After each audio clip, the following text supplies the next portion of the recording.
Francis Marion Drake was an American merchant, lawyer, banker and politician. He fought in the American Civil War and later became the 16th governor of Iowa. Biography. Drake was born in Rushville, Illinois, the son of John Adams Drake and Harriet Jane O'Neill. He later moved to Centerville, Iowa. He got a good business education and became a merchant.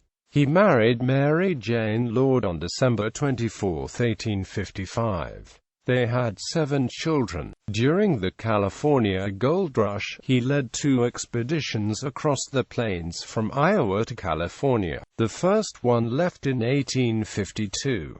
During the trip with ox teams, he encountered a band of 300 Pawnee, which he defeated with little loss to his band. The second trip in 1854 escorted a herd of cattle.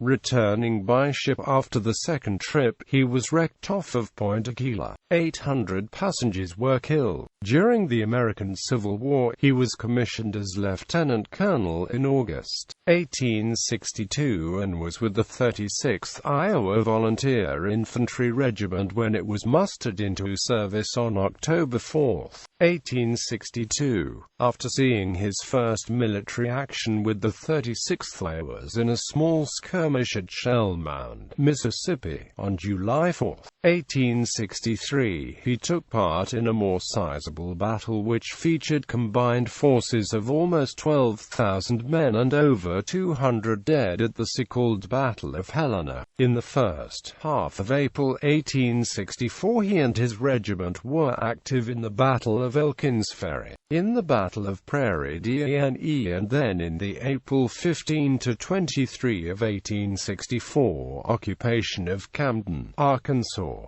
To this point, F.M. Drake had only commanded his regiment throughout the Civil War. This now changed as he was asked to assume command of the 2nd Brigade, 3rd Division, 7th Corps, of which his regiment was part. On Sunday, April 24, 1864, while on his 1st Brigade command, he was severely wounded and captured while leading the smaller Union side to defeat during the Battle of Marks Mills. Badly wounded, he was returned to the Union by the Confederates despite Ulysses S. Grant's recent April 17, 1864 ban on prisoner exchanges with the Confederates. Meanwhile, in the spirit of Grant's edict, most of his brigade was captured but sent to confinement at Camp Tyler, Texas, where they will remain until March 1865. Upon recovering from his wounds, Drake had returned to U.S. Army action by June 1865 when he was Brevet Brigadier General, U.S. Volunteers, and on June 11, 1865 he assumed command of the 1st Brigade, 2nd Division, 7th Army Corps. He was finally mustered out of service later in 1865 as a U.S. Army Brigadier General, U.S. Volunteers.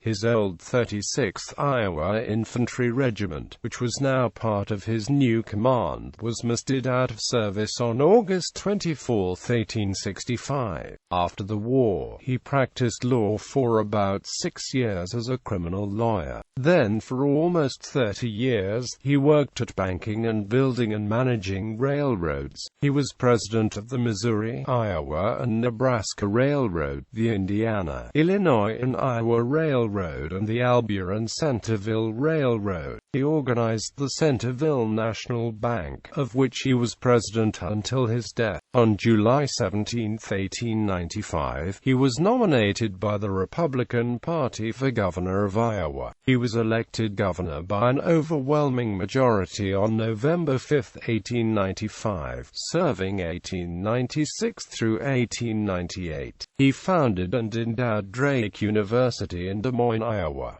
It was named after him, and he served as president of the Board of Trustees. He also contributed to other colleges and gave to churches and missionary societies of many creeds. He died in Centerville, Iowa, in 1903, and is buried in Centerville's Oakland Cemetery.